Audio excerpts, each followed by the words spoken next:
Welcome to this lay community of St. Benedict evening with John Paul de Quay of the Ecological Conversion Group.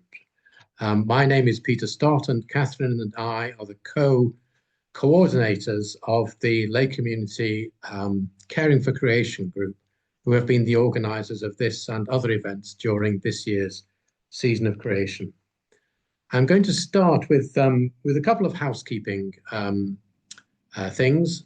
This event is being recorded and will be available through the lay community website and on YouTube in a few days' time. So if you particularly don't want your face to appear, you might need to turn off your camera.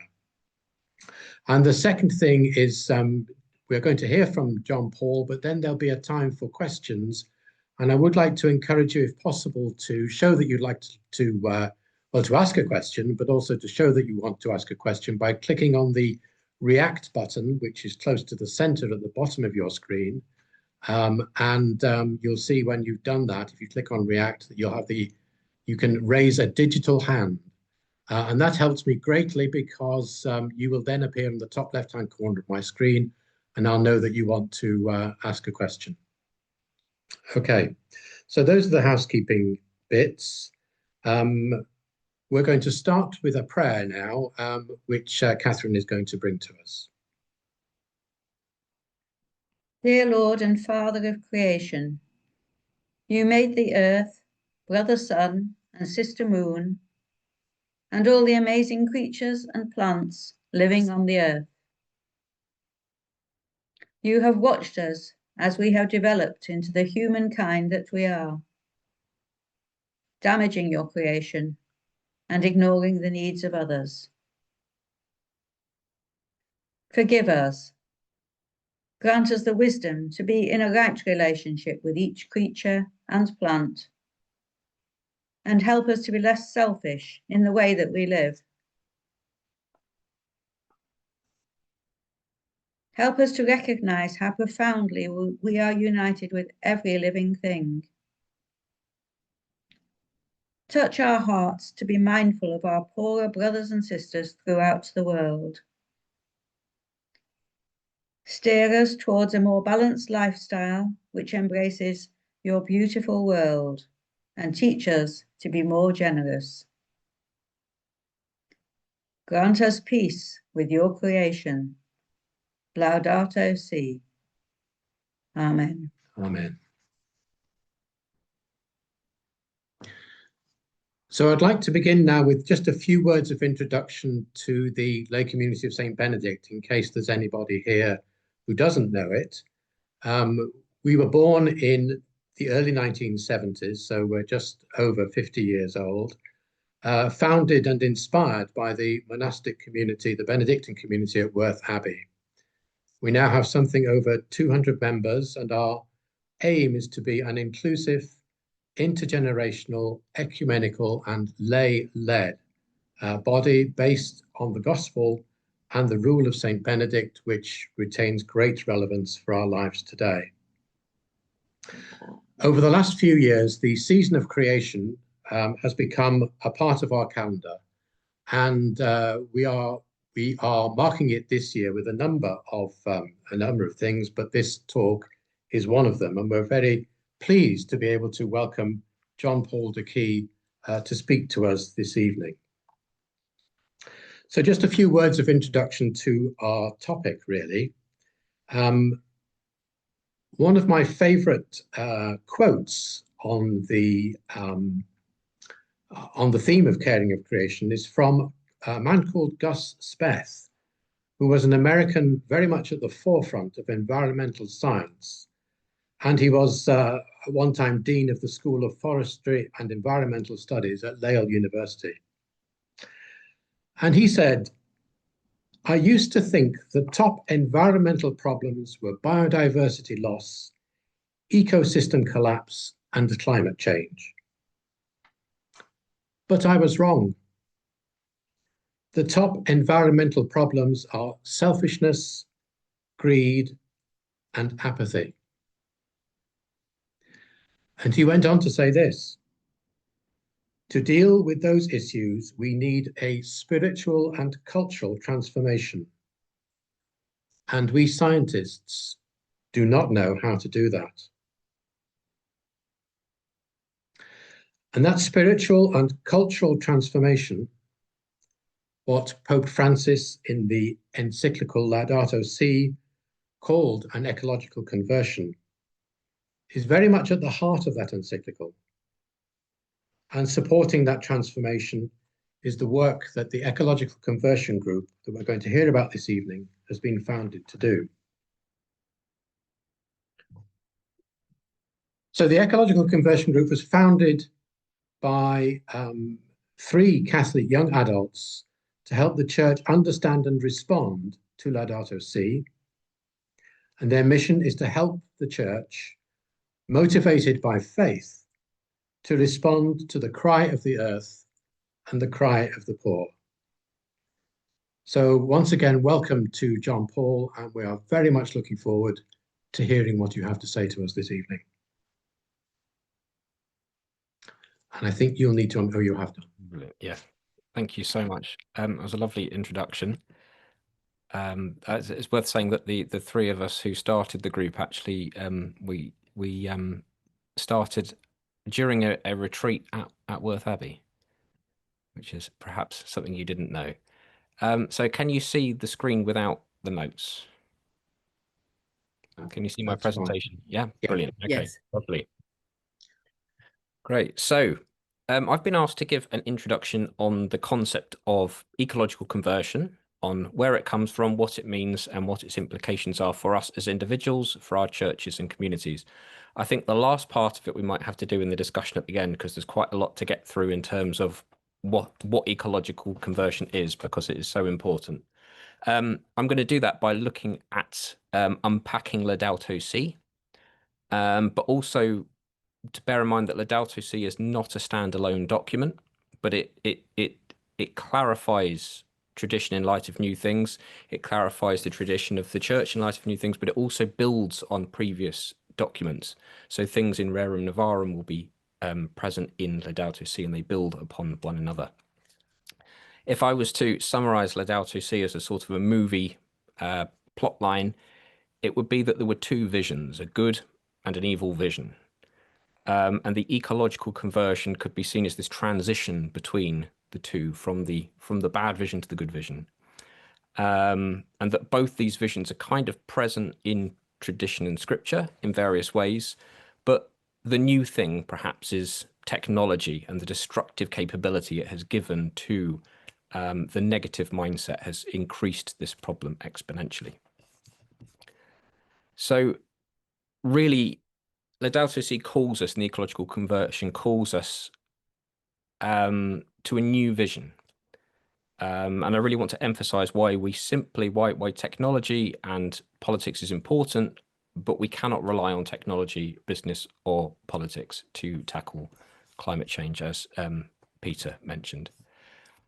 So I think the first relevant mention of ecological conversion as a term that I could find was from John Paul, Pope John Paul II, in a document that he wrote called God Made Man, the Steward of Creation, from 2011. But Pope Francis says in his first encyclical, Pope John Paul II warned that human beings frequently seem to see no other meaning in the natural environment than what serves for immediate use and consumption. And subsequently, he would call for this ecological conversion. And in this document by Pope John Paul II, he says that the creator's steward, so us as humanity, is no longer the creator's steward, but an autonomous despot who is finally beginning to understand that he must stop at the edge of the abyss.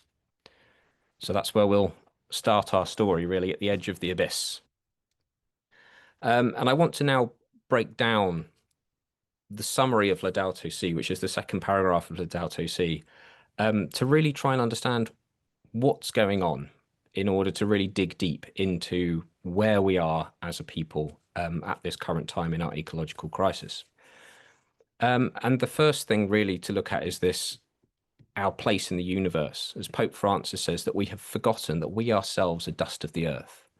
Our very bodies are made up of her elements. We breathe her air and we receive life and refreshment from her waters, and that nothing in this world is indifferent to us. So really, why is it so important that we as humans recognize our place in the universe, or what it is to be a human being? And how do we even forget what it is to be a human being in the first place? So I want to explore this a little bit now by looking at some basic ecology, some basic biology, but also trying to depolarize the environmental topic. Because there's so much politics about influencing our vision of the world, and as Yoda says, that we've got a clouded vision, we can't see the future. So it's necessary to go right back to the basics, I think, and then work our way up in order to understand the gravity of this ecological conversion. So I want to start with ecology. So biology was my subject. Ecology is a fairly new word.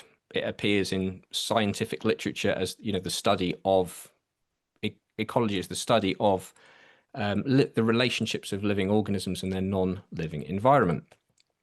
But the word eco, the root word eco, and the same as the root word for economy.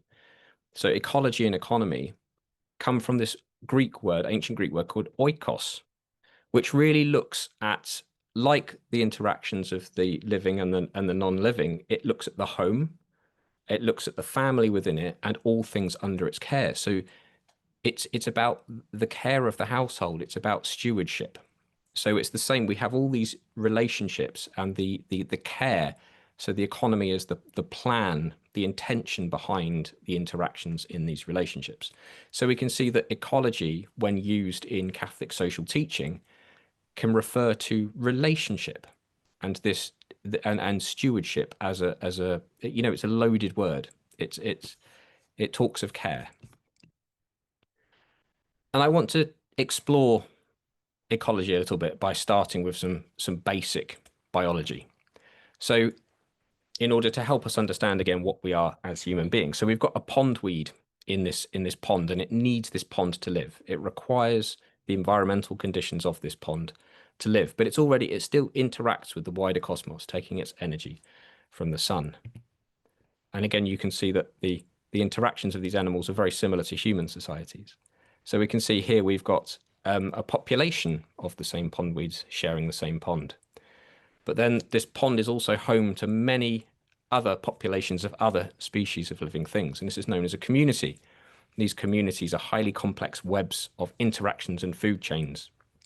So this is what we would see in our sort of school textbook as to what ecology is. But then these individual ponds, other creatures visit and interact with these pond communities, joining them in a wider community that reaches far beyond the pond, the limitations of their ponds. So like the pondweed, each species will have its own home range, limited in their travels by different environmental factors. And like the pondweed, if we take the pondweed out of the pond and leave it on the side, it will surely die. So it's important at this point to note that humans, although they don't like to think they're part of ecology, are too constrained by food availability, physical barriers, and a suitable climate, like all other human creatures. So, and we can think of this in terms of what happens with climate change. Some species are restricted to certain areas by a lack of food or water. We can think of the droughts and floods. Some are constrained by physical barriers, such as oceans or mountains. So we can think what happens when when the sea levels rise here, how, Tom Hanks's habitat is severely diminished, and he will need to find new pastures. And then we can see that other creatures are constrained by temperatures, and they require specific assemblages of life to live. So we can see as the temperature rises here, this poor bear's home range is going to get smaller and smaller and smaller. He's going to compete with the other bears for the limited resources there are, or he's going to make a dash for it and migrate to another to better pastures. And we can see humans do this too. And we can see that some creatures are constrained by a huge combination of these different barriers. Now, these barriers are really important as well, because these communities of living creatures interact with the non-living environment, with the home. So these interactions of the creatures, such as eating, excreting, creating shade, capturing sunlight, breathing, little by little changes the environment around them. So we end up with these amazing ecosystems and people that live within these ecosystems forming culture. Now, the first question that we might not have asked ourselves today, going back to how do we forget that we are human beings? How many ways have I depended on, consciously known that I've depended on or appreciated nature today? How many times has that thought processes, gone through our brains? We might have said grace, but did we really think about what we were saying when we were thanking God for providing us with this food? Because really, ecosystems, we utterly rely on these ecosystems to live. Absolutely everything we need to live, one way or another, comes from these natural processes. And we can see that everything around the globe makes one giant interconnected ecosystem. So the circulatory systems, the atmosphere, it's all in some way connected. And as living beings, although we're constrained to particular places, we're all connected through this ecology. So our lives are bound to the lives of others through nature. And Pope Francis reflects this really accurate, scientifically accurate, when he refers to the planet as our common home, oikos, the home, the family, and all things under its care. So really, we can't separate nature and neighbor. We cannot separate care for nature and care for neighbor. So then how do we forget what we are? How do we forget how to treat ourselves as human beings and therefore how to treat others in their limitations? And a clue comes in globalization. So globalization is this interconnection through technology. And technology is a God-given creativity. So it's not to demonize technology, or globalization to some extent, but what is technology? And this is another question that we should be asking ourselves every day, or we will forget what it is to be human. Because if I ask very often this question and I get examples of technology, so a phone, a car, and then I say, well, these are types of technology. How about, do you know you're using technology? And if I ask you, do you all know you're using technology? You'll all say yes. But then if I say, what is technology? It's rather worrying that we don't have often an answer. And I know you can't respond in the same way, but some of you will have a very, very good understanding. But really, I want to say that it's something you can't do with your bare hands. It's gaining mastery over an external object. It's using the knowledge to apply to the world around you, to change and manipulate the environment around you. So rather than it being the product of ecosystems, we now have a power in these relationships. The power in these relationships we have with the world around us is dramatically increased because of access to technology. And you can think in terms of 2001: A Space Odyssey. When the hominid picks up the bone, that is technology. It can now manipulate the environment around it. It can get extra energy. It also realizes it has extra power over its neighbors, over other hominids as a weapon. So if we superimpose this globalization, this globalized technological network on top of ecology, these distinct and isolated ecosystems are suddenly connected through technology like trade, like transport. And this creates corridors to open up these previously isolated ecosystems all over the globe. And basically, what this does is allows us to open the door to other people's homes, to open the door to the global family, which would be genuinely lovely unless we're using it to rob them. Now, the goods that nature provides are basically being siphoned off to serve the rich, so those who control the technology, us, while nature itself, which we're utterly reliant on, is being destroyed globally. So we can see that the cry of the earth and the cry of the poor are linked. So we have a technological mechanism of globalization which physically allows this destruction, which the technological mechanism in itself isn't wrong. But while the mindset of the technocratic paradigm, which we'll get into a bit more, which is the lie that we as individuals are more important than nature and our fellow neighbours allows us to justify our actions of robbing others of their healthy ecosystems. And this creates vast global inequality and other environmental problems. Which brings us to another question that I think you're going to ask every day is, how have I relied on other people today? So we're dependent on nature. We use technology in our relationships, but how have I relied on other people today? Or do I think myself autonomous? So am I at the receiving end of the global supply chain? How long before climate change disrupts this to such an extent that the systems I rely on crumble? And we can already see this with the ships arriving on our shore, which should be a wake-up call. So we are dust of the earth. How do we forget that we're dust of the earth? If we don't think about it, you know, we've removed ourselves to some extent from the world around us through technology. And really, if our behavior does not reflect that we're dependent on the earth and other human beings, if we're not aware of these interdependencies and dependencies, then we will forget what we are as human beings. So this really moves us on to the next bit, which is about the symptoms that we see of this sickness in all forms of life. And Pope Francis says that the violence present in our hearts, wounded by sin, is also reflected in the symptoms of the sickness evident in the soil, in the water, in the air, and in all forms of life. That is why the earth herself, burdened and laid waste, is among the most abandoned and maltreated of the poor. She groans in travail. So we can see many different symptoms of a very large crisis that, you know, is illustrated in Laudato Si and other papal encyclicals. We can just look through some of these now as symptoms. So climate change. We've got, you know, rising sea levels, melting ice caps of, you know, the water that people depend on in order to grow their crops. You know, we have droughts, floods, making it unable for people to be able to feed themselves.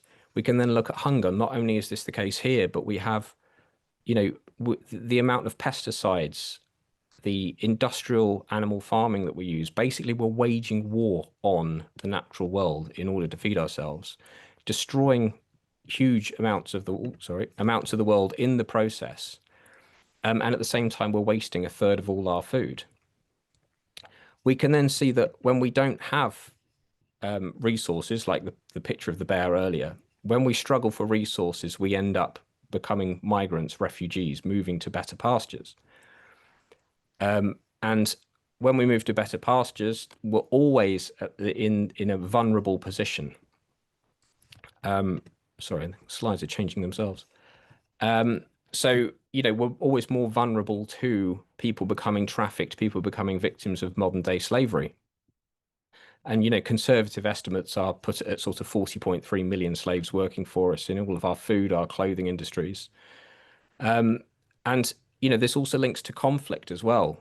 The extraction of raw materials for our new technologies, our phones, our laptops, our electric cars, all of these things, you know, are linked to corporations destabilizing areas of the world with rebel groups in order to get things like the gold, the tantalum, the cobalt in places like the Democratic Republic of Congo.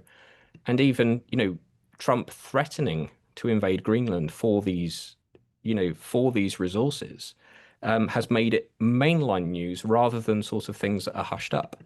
So the link between conflict there as well. And then, of course, we have, you know, the mass extinction that is proposed, that is happening at the minute.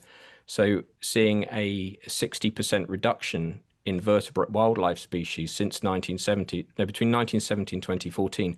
And that hasn't slowed down at all. And given that we've said we're utterly dependent on ecosystems to live, that should be alarm bells to us.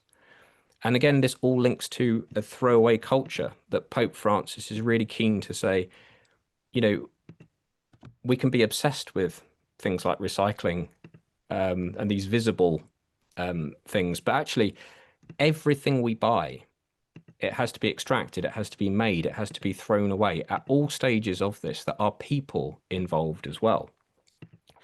And these people are basically discarded. We don't consider them as part of, sorry, we don't consider these people, and when they're not convenient to us, we just throw them away. And he makes the direct link between, even abortion in this situation. And, we could link in the assisted dying bill and that's going through Parliament in a minute. So really the point is all of these things they're all interconnected. All of these issues are interconnected and interplay with one another. And we begin to see that our lives are linked to the lives of others through the environment, through the globalized economy. Climate change and environmental degradation lead to instability and hunger or disease, which can lead to migration, which puts people in position of increased vulnerability, which leads to slavery, resulting in a fresh batch of even cheaper products and more environmental degradation, which is a vicious cycle. Sorry. So some key points that Pope Francis wants to make is that we have a cry of the earth and a cry of the poor. They're linked. We don't have an environmental and a social crisis, but a complex crisis. And we can say that my life is directly linked to these symptoms, for better or for worse, we could say. And that we really have a societal problem because we wouldn't be able to do half these horrific things. Sorry, it keeps changing on its own. It knows I'm complaining about technology. So we have a societal problem in our throwaway culture, and we have a personal responsibility to respond. So that concludes that section. But looking at the symptoms of the sickness of the earth as a result of the sin and violence in our hearts, as if we want to look at the root cause, Pope Francis suggests that we've come to see ourselves as her lords and masters entitled to plunder her at will. And if we use the analogy of the Hydra, so I hope you all know the Hydra, that if you chop off one head, another grows to take its place. So we could say, we want to take on hunger. If we just try and take on hunger by feeding people, we might not solve climate change. If we just throw solar panels on everything and we don't change anything we're doing, we're not going to solve the conflict problem. So in order to destroy this beast, we've really got to get to the heart of the problem. And like any kind of addiction, as soon as you know that you have a problem and you can name that problem, you're on a good path to solving that problem. And I often ask people what they think the name of this creature is. And it often shocks them that I say it's normality. So Pope Francis asks what has gone wrong. And he says it'd be hardly helpful to describe the symptoms, which we've seen, without acknowledging the human origins of the ecological crisis. A certain way of understanding human life and activity has gone awry to the serious detriment of the world around us.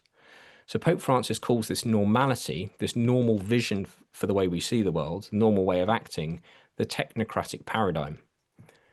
It is a way of seeing the world in a reductive vision that seeks to gain mastery and control over external objects. Or we could say it's a vision of the world defined by what is technologically possible. So we do things because they're technologically possible, not because they're right. And we don't necessarily often associate the morals with it. So things like buying from Amazon, flying all the time on holiday, eating what I want when I want, having every gizmo to make my life easier, more autonomous, more individual. So that I become dependent on no one or no thing, which I hope you can see links us to we have forgotten that we are dust of the earth.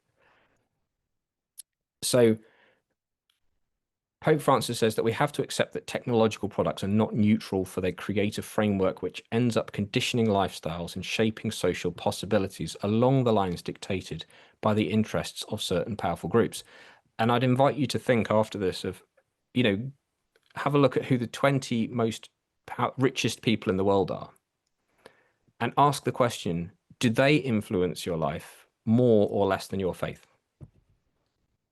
And Pope Francis, in Laudato Deum, his follow-up to Laudato Si, he says that this technocratic paradigm is advancing.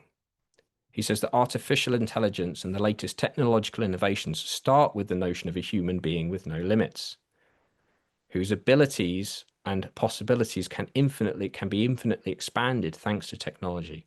In this way, the technocratic paradigm monstrously feeds upon itself. So the normality or the obsession to increase human power beyond anything imaginable, before which the non-human reality is a mere resource at its disposal. And also this power is becoming increasingly concentrated in fewer individuals.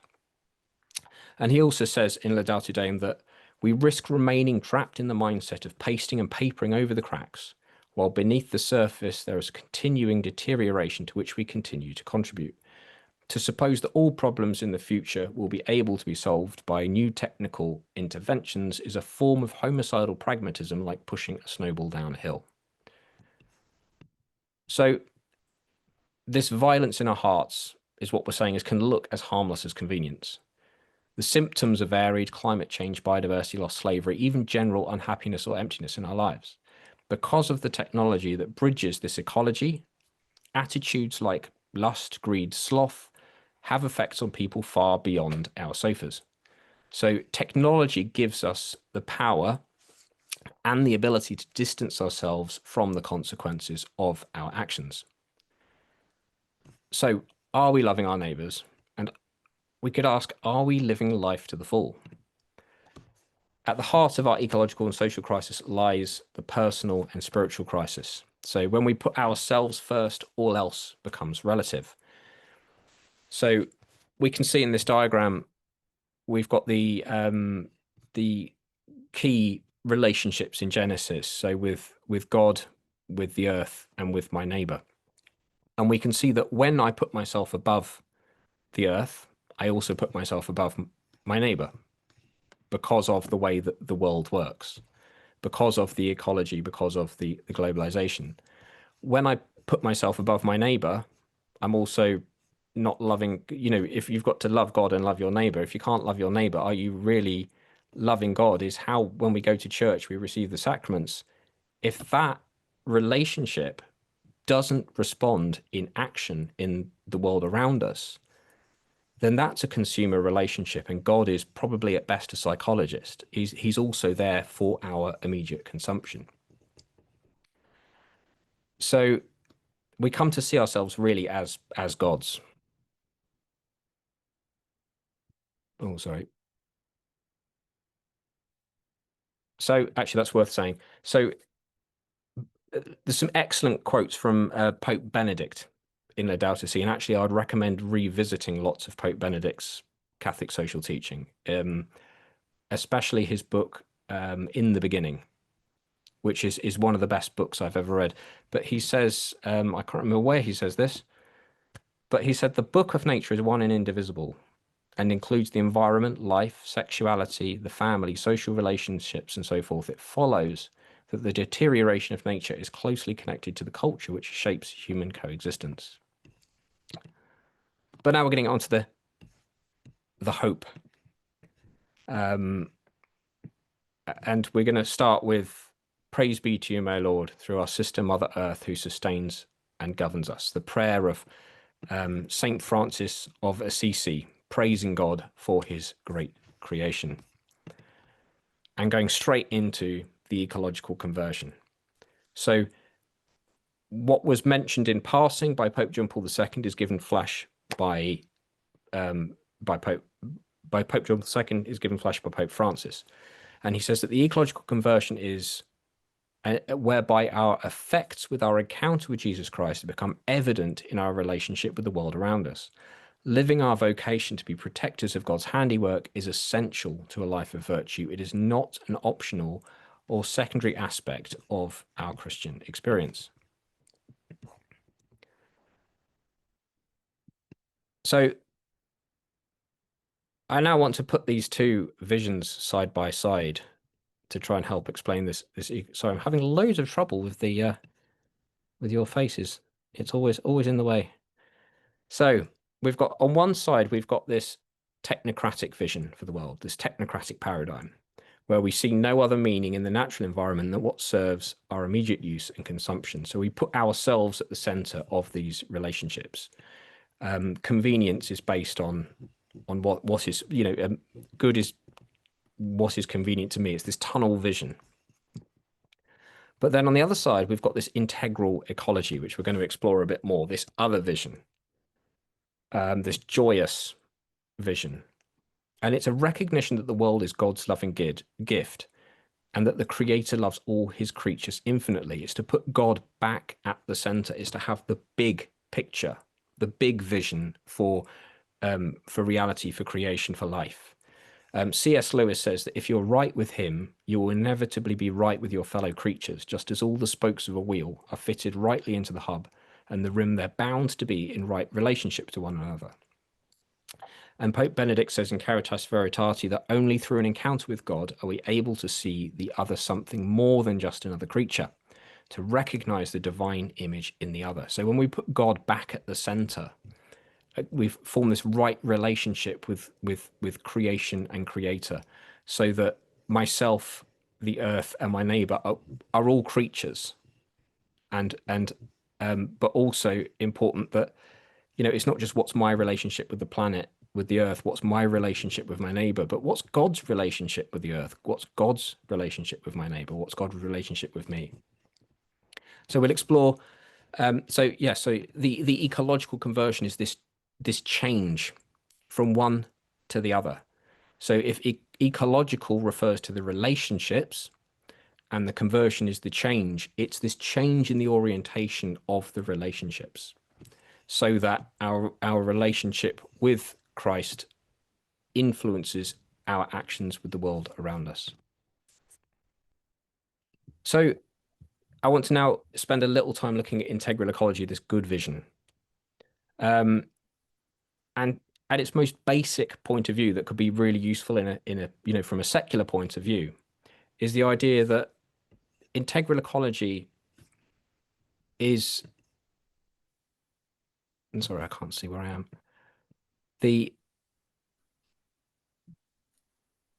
Too many buttons.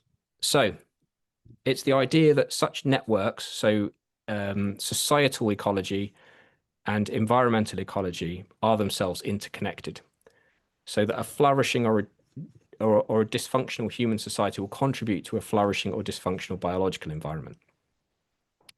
But societies are also driven by an imaginative vision and therefore a spirituality. So we're going to look at this section in a bit more detail. And Pope Francis says that this integral ecology is inseparable from the common good. And it's worth pointing out that we can get these relationships in the wrong order in a number of ways. We can put myself first and sacrifice the rest to that good. We can put humanity at the center and, put the earth, even myself, and God out of the picture in terms of just following technological progress as our marker of success. Or we can put the earth at the center and get that wrong, because then we throw humans under the bus as well. But really, so this would be the greater good, but the integral ecology looks at the common good. And this is really important, because I have to sacrifice something of myself freely, because everything is God's and it's not mine. Everything is integral to the whole. Everything is loved. So it requires service. So there's something there of culture, community, theology, the meaning of my existence itself. And so Pope Francis, I think this is my favorite section of Laudato Si, so verse 240, where he talks about the divine persons being subsistent relations. So the divine persons, the Trinity, is ecological, and the world created according to the divine model is a web of relationship. And the human person grows more, matures more, and is sanctified more to the extent that he or she enters into relationships, going out from themselves to live in communion with God, with others, and with all creatures. And then also that everything is interconnected, and this invites us to develop a spirituality of that global solidarity which flows from the mystery of the Trinity. Now we can say there's something of culture and community here as well as theology, because we can see theology as different in every time. It's every time and every space has a particular importance. I can't remember what the word is. But it'll come back to me. But each time in each space, wherever we are on the human journey, We have to develop the spirituality of that global solidarity, of the imprint of the Trinitarian creator. It will come back to me. The bit I'm particularly excited about is where Pope Francis talks about justice between generations, and it brings this time element into integral ecology, which is much longer than just my immediate life and what I can get out of it in this bucket list. And it looks to tradition, the structures of the past, how they shape my imagination, how they frame my vision, how they frame my choices, and then how I pass this on from my work that I do to the future generations. And we can see the whole human family within this timeline. And then also, when we're talking about time, to bring in, the time of God into this, from the Alpha to the Omega, from the source to the summit. And by bringing back the belief in a creator, this gives time and space a whole new dimension. Psalm 23 tells us that the Lord's is the earth in its fullness, the world and all who live in it.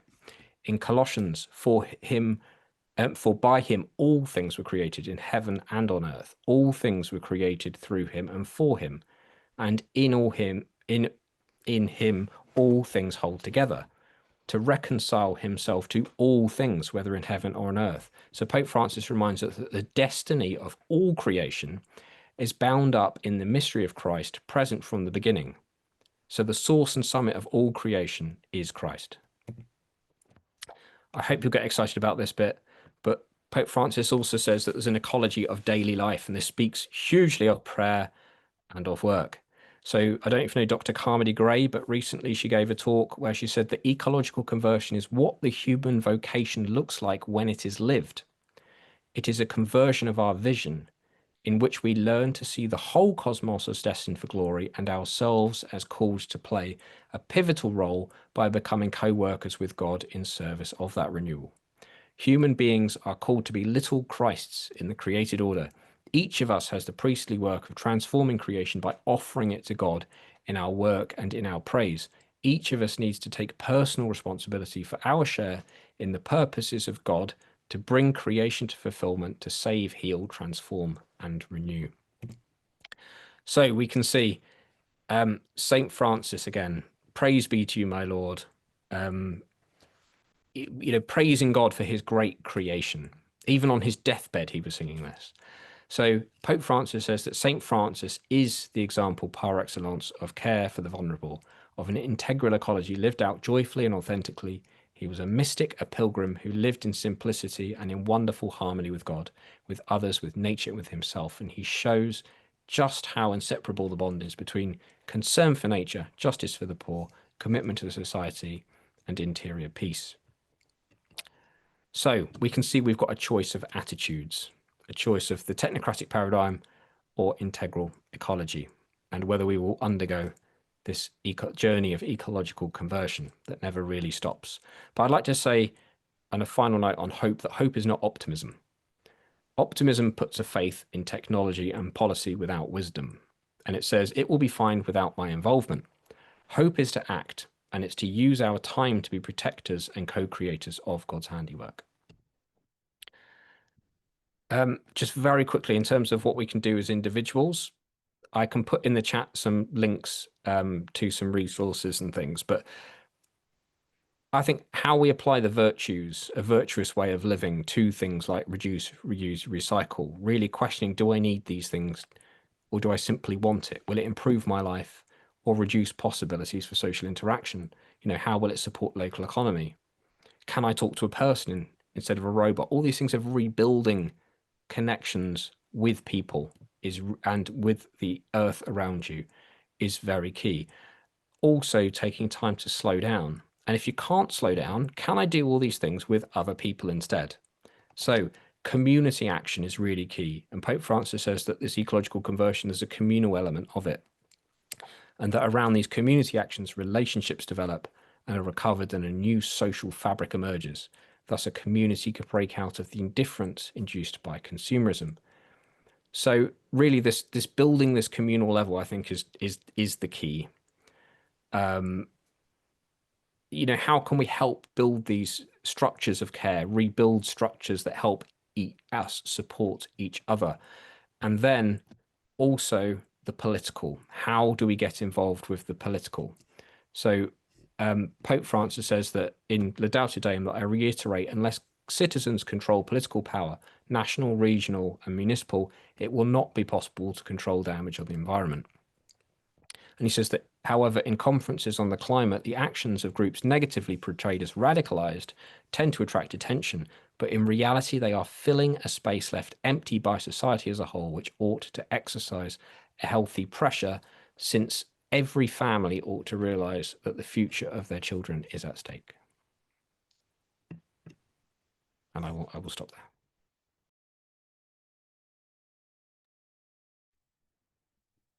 Well, JP, thank you so much for that wonderful presentation. It's covered a huge amount of ground, and I think for me, what has really come through is the way in which what you have said has really exposed the radical nature of Catholic social teaching and Laudato Si in particular, and that it is inviting us to view the world in a very different way. So we do have some time for questions. So please do raise your digital hand if you can, and if you would like to ask a question. Perhaps while people are thinking about that, JP, if I could ask you, what do you see? Because this year is the 10th anniversary of Laudato Si. How would you see its impacts, the impact of that encyclical in the Catholic sphere, but also in the social and political sphere beyond that over the past 10 years? Well, I think from the discussions I've been involved with recently, I think that it probably was more influential in non-Catholic spheres than it was in Catholic spheres. And I think actually there's a huge way to go, because most people still haven't read it. Lots of people don't know what it is, and lots of other people think it's an optional green agenda thing, that rather than it being, as I hope I've helped explore, that it is fundamentally the faith. Nothing more, nothing less. It is a wake-up call to what our faith is, and I haven't seen it. There's some great examples of it being picked up and run with in some really fantastic projects, but I don't think it's filtered down into the consciousness of the church,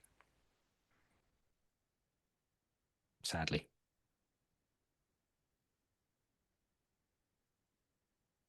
I'm looking for signs of others wanting to come in, but I'm not seeing any. So just another aspect that perhaps we could talk about for a minute or two is you describe very clearly the what Pope Francis presents as normality, the normal paradigm, the normal way of seeing the world. And of course, we are all bound up in that. We're often, I think, because we are so in it, we can't see it. We can't stand outside it and see what is going on.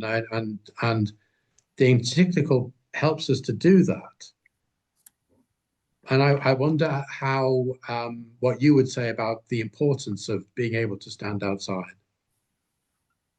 I think at the minute it's probably one of the most important things that the church can do. I think the ability to be able to model something different. So we have how many Catholics around the world? We have churches in how many villages? We have centers at places, we have monasteries, we have, the opportunity to be able to show what this new, we'll use the word economy, could look like, the new way of relating to one another, the new way of relating to the world, using church property. That the opportunity is absolutely huge, and I think it has to be modeled because your experience of what the Catholic faith is, your experience of church, your experience of everything really builds your imagination. And we've got to find, and there's some amazing examples out there. We've got to be able to bring people out into be able to experience something fundamentally different. But yes, it's very difficult to see outside of it, because it is just like the Matrix. Not wanting to sound crazy. Yeah, thanks very much. Now, we have got a couple of hands raised now. So Mike Woodward first. Yes, that's right, Mike, unmute yourself and off you go. Over to Nora. Well, it was me, really. JP, that was brilliant. Thank you so much for such an erudite, presentation.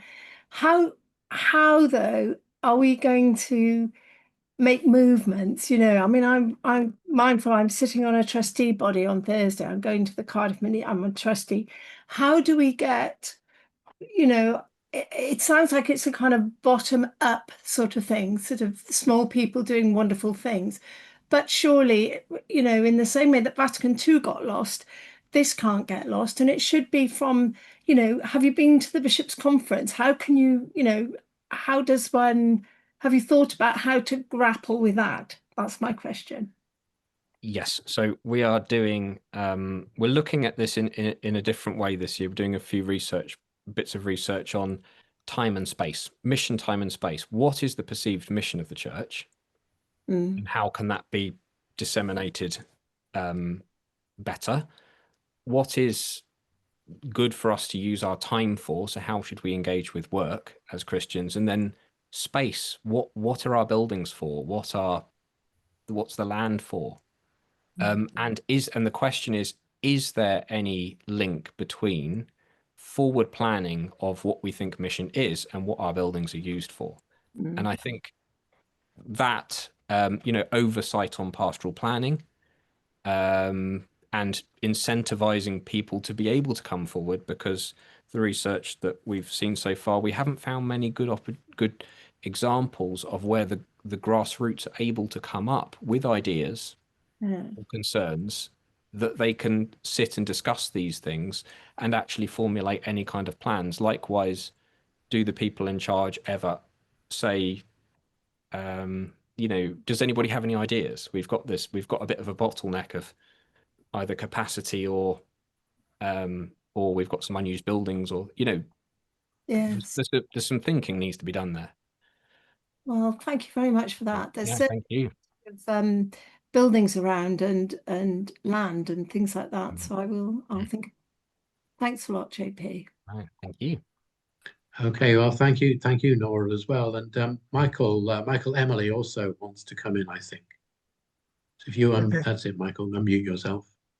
Right, thank you. John Paul, that was really stimulating, really interesting. And the focus on relationships, I thought was really important. And I suppose it's more a comment coming in from another angle that I'd like to do rather than a direct question. But I suspect you will want to comment on it yourself.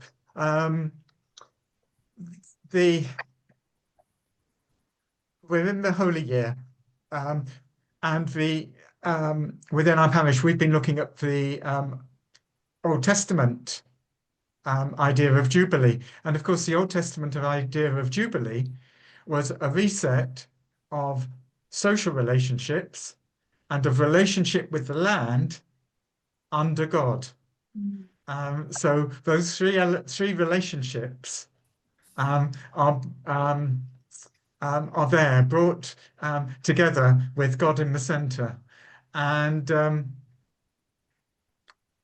this is very much based on for work we're doing. We're going to run a day retreat within the parish. We're calling it a retreat. We're focusing on the Jubilee in the publicity in the hope that we can get people in and talk really about Catholic social teaching when they're there. And it's based on the Jubilee reflection booklet which Cathod put out, but modified for very different framework. But it is that, I mean, you mentioned Pope John Paul, Pope Benedict, and certainly, sort of the church's social teaching was developed by both of those very much in terms of sort of ecology, care of the environment, the world as a common home. But it's interesting to go back to the Jubilee and to see in the Old Testament, sort of 2,500, 700, I'm not sure, years ago, that was indeed, sort of a concern of even then within our the tradition, to which we offer successors today. No, absolutely. I think the Jubilee is the golden opportunity. The Jubilee is fundamentally, economic, with the how are we entering into these relationships, into these key relationships. There's also another opportunity because the more you go into it, I'd definitely recommend reading the In the Beginning by Pope Benedict, because he talks a lot about how the Sabbath and the Jubilee. So this, you've got the Sabbath, and then you've got the Jubilee, and then I can't remember whether it's the Super Jubilee, but it's the pattern of rest. It's all to do with the pattern of stopping, of letting the slave rest, letting the donkey rest, letting the man rest. It's and there's a pattern to the human being, to life, to ecology, that follows this Jubilee. I'd really recommend that book. We did I'm just putting in the chat, we did a poster with Sister Margaret Atkins. It's the first resource on this page, trying to link ecological conversion, integral ecology, Christian mission, and the Jubilee as basically all the same thing. It is spirituality. It's how are you entering, as a result of your relationship with God, into these three relationships with the world around you. But there's another really key opportunity, which is that we've got, and people have already started talking about, a octave of evangelization, because we've got in 2033, we've got the 2000th anniversary of the resurrection. Now that's going to be another Jubilee, so to speak. So we've actually got 8 years. This is the first. So if you've got 8 days so Jesus, the new creation, came on the 8th day. We've got the 8 years. There's an opportunity to do something for 8 years, bringing these themes, if we haven't quite got them this year, to bring them back, because Well, I would like to thank you, John Paul, for your very stimulating talk. I'm afraid some of those slides, or the visual aids, they went too quickly for me. You mentioned one of your favorite passages from Pope Benedict came from a book. Was it In the Beginning, or was it another book? So In the Beginning, the passage wasn't from In the Beginning. It was either from Deus Caritas Est or Caritas in Veritate. I see. I can't remember which, because I didn't label it badly. Sorry. The other, just a little thought. When you were talking, what came back to me was something, a quote from Saint Teresa of Calcutta. And I'd like just to share it with you. She said, the fruit of silence is prayer. The fruit of prayer is faith. The fruit of faith is love. The fruit of love is service. And the fruit of service is peace. And that's what came back to me as you were talking about putting God at the center. So here is the start for this journey.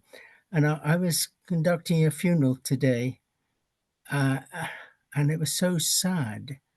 It was a very elderly person, over 90 years of age. It's been, he and his wife had brought up their children as in the faith, and they'd had their education. And his daughter was there. She herself is a great, well, is a grandmother now, and he was great grandfather. But nobody in the family knew any of the responses, how to conduct themselves and so forth. And so at the end, after the burial, I said to her, the one thing that saddened me was this fact. And she said, "You're going to see me back in church." And I think as you were talking, I was thinking of all these young people and how disconnected they were with their with the faith that their father, their great grandfather and father and granddad. And the example that we give in our own lives is so important to try to draw them back in. And I was wondering about the modes of transport we use and the amount of traveling that we do, as you were saying, to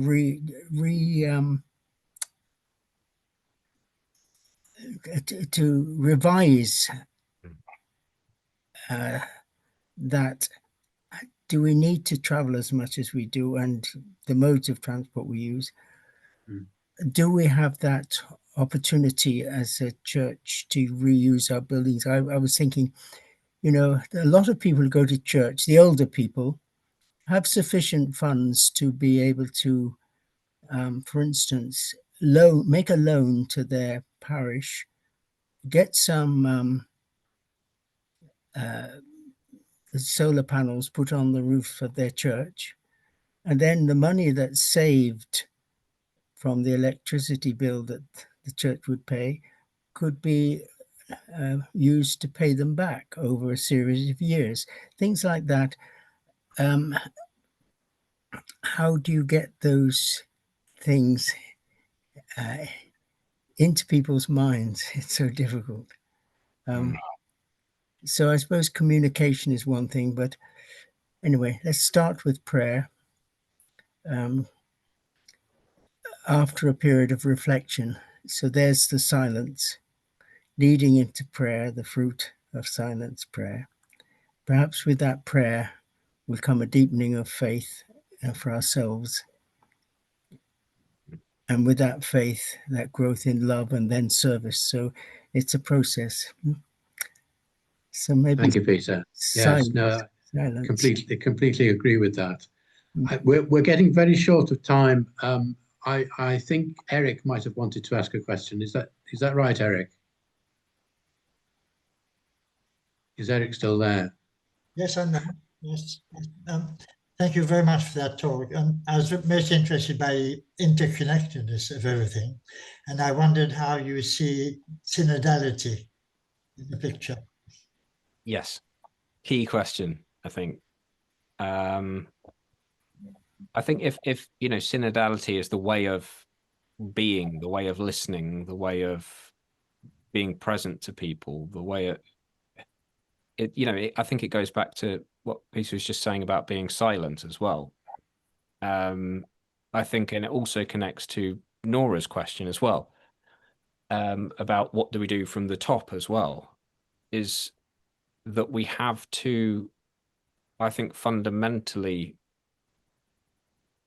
think about how we're doing community consultation, but not necessarily for making decisions and things, but to be present, to be able to go out and speak to people outside, to be able, we need to be able to build relationships. And I think synodality is absolutely key to doing that. And I think that's, a big element of what Pope Francis was, starting is a new way of being church, a new way of being together, that goes beyond the walls of the church. And I think it's did you have any suggestions as well?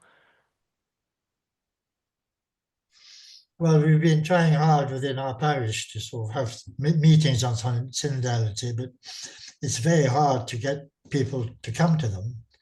Once they're there, I think they gain a lot from listening to each other. And we have very different groups in our parish. it's very much a West African and white European split in a sense, and that getting the two to talk to each other, we learn a huge amount. Absolutely. I think someone said to me the other day that it's all about getting the wrong people in the room together.